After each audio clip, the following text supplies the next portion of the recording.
지구촌 곳곳의 소식을 전문가의 깊이 있는 분석과 함께 전해드리는 아침엔 세계 시간입니다. 나고르노 카라바흐 지역을 놓고 무력 분쟁을 이어가던 아르메니아와 아제르바이잔이 평화협정에 합의한 지 일주일이 지났습니다.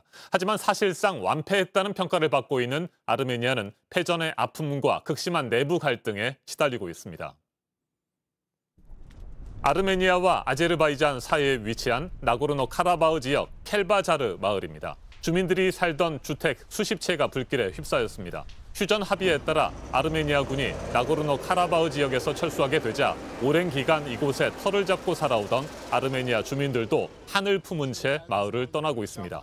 이들은 적국인 아제르바이잔에 자신의 집을 내어줄 수 없다며 삶의 기억들이 담긴 소중한 집에 스스로 불을 붙였습니다.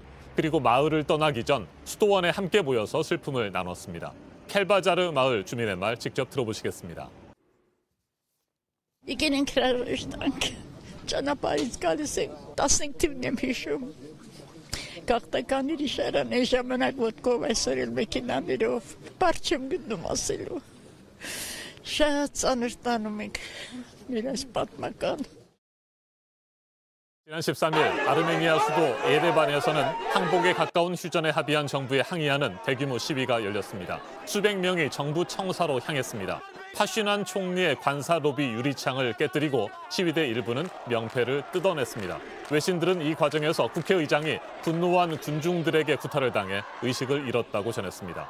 시위대는 파슈난 총리의 퇴진을 요구하고 있습니다. 들어보시죠. Мы прошли сюда, требуем отставку премьер-министра Никола Пашиняна. Он сегодняшний день является первый предатель своего народа, своего государства. 러시아는 앞으로 5년 동안 나고르노 카라바흐 지역에 평화 유지군을 파견하기로 결정했습니다. 아르메니아 주민들이 떠난 마을에 러시아 군인들이 속속 도착하고 있습니다. 파슈난 총리는 휴전에 합의하지 않았다면 더 많은 희생자가 생겼을 것이라며 어쩔 수 없는 선택이었고 사퇴할 생각은 없다는 입장입니다. 시위를 주도한 혐의로 야권 지도자 10명을 체포하기도 했습니다. 아르메니아 정보 당국은 이들 중 몇몇이 총리 암살을 시도하고 정권을 찬탈하려고 한 혐의도 적발했다고 밝혔습니다. 항복에 가까운 휴전 합의 이후 내홍에 시달리고 있는 아르메니아의 상황, 유라시아 전문가와 좀 더 자세하게 짚어보겠습니다. 이신욱 동아대 국제전문대학원 교수 전화로 연결돼 있습니다. 교수님, 안녕하십니까? 네, 안녕하세요. 네, 정부의 휴전 합의에 항의하고 있는 아르메니아 야권과 국민들의 분노가 상당히 큰 것으로 보입니다. 이들이 이렇게까지 분노하는 이유 뭘까요? 간단히 말해서 스탈린의 행정 편의주의가 낳은 비극이라고 할 수 있겠습니다.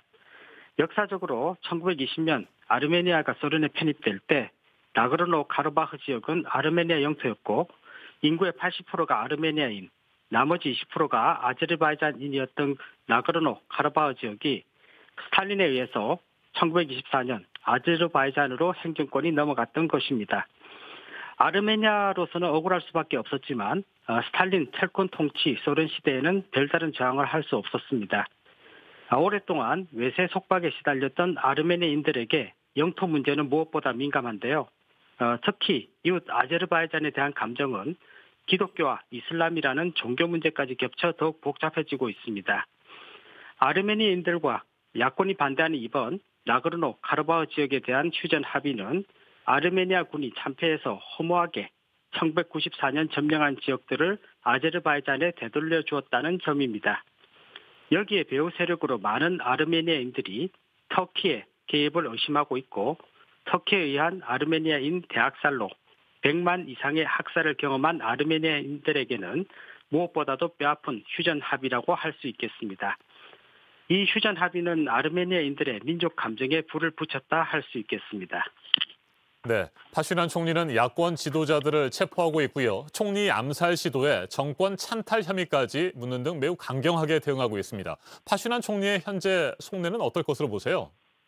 아제르바이잔과 갑작스러운 교전에 패배한 파슈난 총리는 정치 인생의 가장 큰 시련을 맞이했다고 생각됩니다. 파슈난 총리는 지난 2018년 기존 정치 세력의 부패와 독재에 맞서 아르메니아의 민주화 운동을 이끌었습니다. 1993년에는 나고르노 카라바흐 지역 전쟁에도 참전했고 언론인으로 아르메니아 민주화에 헌신했고 미국과 EU의 지지를 받고 있는 개혁적 성향의 인물입니다. 그러나 이번 아제르바이잔과의 전쟁에서 패배하고 굴욕적인 휴전 협정을 체결해서 아르메니아 민족 감정에 불을 붙였고 실각 위기에 있는 것으로 평가되지만 지금까지 행보로 보면 파시난 총리 입장에서는 당분간 정권 유지 쪽으로 마음이 기운 것이 아닌가 생각합니다. 오랜 민주화 운동 경험으로 아르메니아 전국의 혼란을 수습하고 민주적 선거를 통해 정권을 이양하는 것이 아르메니아 민주화에 입하지 않은 길이기 때문입니다. 네, 말씀하신 대로 파시난 총리는 물러날 생각이 없어 보입니다. 역시 국민들과 야권의 분노도 쉽게 가라앉을 것 같지가 않고요. 전쟁에 시달리다가 이번에 내부 갈등으로 진통을 겪고 있는데 아르메니아 앞으로 어떻게 될 것 같습니까? 아마도 당분간 아르메니아의 전국 혼란은 지속될 것으로 예상됩니다. 국내적으로 미국과 EU가 지지하는 파시난 총리와 러시아가 지지하는 야권 세력의 대립이 있고 국제적으로는 러시아와 이란이 지지를 받는 아르메니아, 터키의 강력한 후원을 받는 아제르바이잔의 대립이 있습니다. 그런데 그 이면에는 카스피해를 놓고 벌이는 석유 패권도 존재하고 있습니다. 더구나 코카서스의 유대인으로 불리는 아르메니아인들은 다시 나그르노 카르바흐 지역의 회복을 노릴 것으로 보이는데요. 전 세계에 퍼져 있는 아르메니아인들은 유대인과 비슷한 결집력을 가진 민족이기 때문입니다. 더해서 기독교와 무슬림의 대립 등 다양한 변수가 존재하기 때문에 아르메니아 국내 정세보다 국제 정세가 더욱더 복잡할 것으로 보입니다. 알겠습니다. 여기까지 듣겠습니다. 이신욱 동아대 국제전문대학원 교수였습니다. 평화협정이 성사되고 총성이 멈춘 지 일주일 만에 아르메니아는 다시 내부 갈등으로 인한 극심한 혼란에 빠져들고 있습니다. 아르메니아 국민들에게 진정한 평화는 언제쯤 찾아올까요? 아르메니아의 앞날은 여전히 안개 속입니다. 지금까지 아침엔 세계였습니다.